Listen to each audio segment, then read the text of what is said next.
faire ce que je fais depuis 16 ans maintenant. Je distribue les tracts dans les manifs. Là, le dernier, c'est Nous voterons plus PS, avec 30 ans d'amour entre le Parti Socialiste d'aujourd'hui. C'est que ça soit un point de relance de la bataille autour de la loi El Khomri. Et je pense, voilà, pour marquer des points dans une bataille qui est quand même une bataille de très longue durée. Donc voilà. Maintenant, c'est un moment important, c'est pas. Et c'est bien parce que ça regroupe un peu tout le monde, toute la France, et c'est quand même un mouvement sympa. Je pense que ça va être la manif la plus peuplée qu'on a vue depuis le début sur la retraite. Je pense que l'originalité de ce mouvement, c'est qu'il a pris plein de formes différentes. Il y a eu évidemment les manifestations, il y a eu des grèves, il y a eu des blocages, il y a eu une pétition, il y a eu des pétitions qui ont circulé et qui ont vachement bien circulé. Peu encore, et avec tout ça, l'opinion qui demeure constamment hostile à la loi travail, maintenant c'est qu'est-ce qu'on doit encore inventer, quoi. Ouais, c'est ça. Et c'est ce qu'on est en train de se demander nous aussi sur Nuit debout, comment on peut réinventer le mouvement. Oui, c'est la question que je pose. Tiens, salut, ça va. Le mouvement en tant qu'occupation de place, pour moi, c'est un peu la fin. Pour aujourd'hui, en tout cas pour ce temps-ci. Mais maintenant, c'est comment on le transforme, comment on lui trouve d'autres formes, quoi. Et voilà, de toute façon, on voit que Nuit debout est aussi l'un des trucs qui instille. Il y a quand même un certain nombre d'actions qui se mènent sur Paris. Ça se fait aussi avec des gens de Nuit debout. Donc c'est déjà l'une des formes de la transformation. Après, la suite, dans la durée, on verra bien. On est tout à fait d'accord. Et du coup, alors qu'est-ce que tu peux nous dire sur aujourd'hui, on va dire l'état de la France? Est-ce que pour toi c'est une dictature ou on va dire qu'on peut essayer de remodeler ce qui existe? Non. Tu sais, moi j'ai l'un de mes modèles, j'en ai plusieurs, mais l'un de mes modèles s'appelle Maurice Kriégel-Valrimont. C'est l'homme qui en 1944 était responsable des forces françaises de l'intérieur et a fait prisonnier aux côtés du général Leclerc, le général von Choltitz, qui tenait le Grosse Paris. Tu vois. Et l'un des trucs que me racontait Valrimont, c'est que l'effet que ça lui a fait quand en 1940 il a vu les chars allemands sur les Champs-Élysées et qu'il a entendu le bruit des bottes sur les Champs-Élysées. Et il me disait, la liberté on ne sait pas ce que c'est, mais quand on l'a plus, on voit ce que c'est. Et je pense qu'il ne faut pas déconner. De toute façon, la démocratie est imparfaite. Pour moi, la démocratie n'existe pas, elle se fait exister. Donc il faut se bagarrer toujours pour conquérir, et pour que la démocratie elle existe, elle se fait exister par le fait que les gens ils osent venir en manif, qu'ils osent coller des tracts ou des affiches à côté de chez eux, qu'ils osent distribuer les petits papiers quand il y a un contrat précaire qui n'est pas renouvelé à la cantine de l'école de leurs gamins. La démocratie elle se fait exister par tous ces petits gestes là au quotidien. Mais dire aujourd'hui qu'on n'est pas en démocratie, de toute façon si aujourd'hui on n'était pas en démocratie, ça serait juste parce que les gens la laissent s'endormir.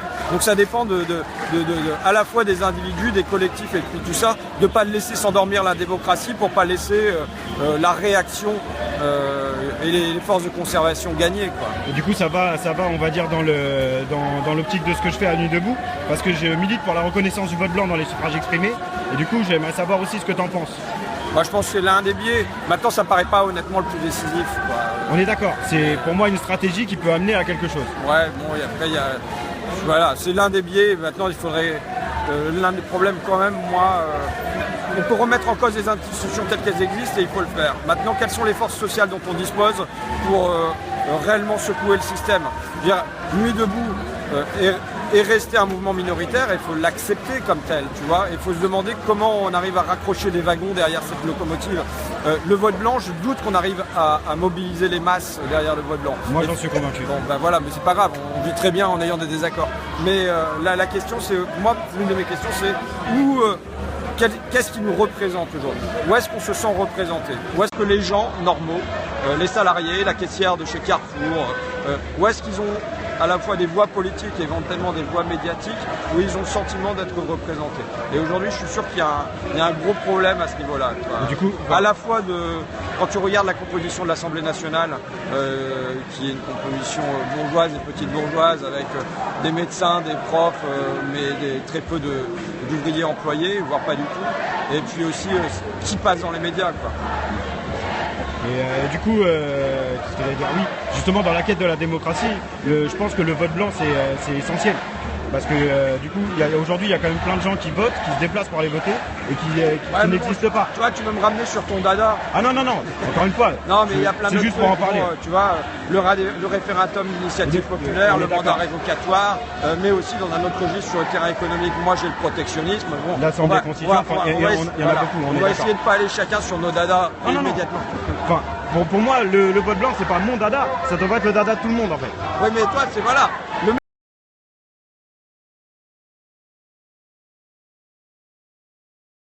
Bah oui, alors moi je suis pas contre les obsessionnels, je pense que les obsessionnels ils apportent beaucoup. Tu vois, je dis toujours, quand on creuse,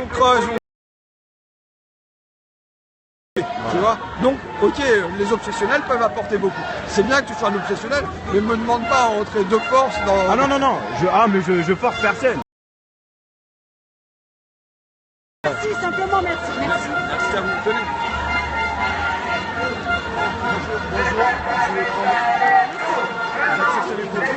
De récupérer le mouvement. Moi, ce mouvement, on a créé ce que j'explique, on a créé une coquille vide et on l'a laissé habiter par qui il y a dedans. 6 mois, 9 mois, 1 an, 2 ans, c'est quelle nouvelle forme En gros, t'essayes plus de provoquer en secouant cocotier et c'est de voir ce qui tombe. Est-ce que tu as lu, et il dit que le mouvement, en tant qu'occupation de place, oui, pour moi, il marque une pause au moins. Mais en revanche, c'est comment donner une suite s'il y a besoin, mais on ne sait pas encore. Mais comment réfléchir à une suite? De toute façon, il y a besoin, c'est pas s'il y a besoin, il y a besoin. Et il y a besoin de catalyseurs. Il y a une envie, dès le pari de départ du 23 février. En tout cas, Tiens. bon.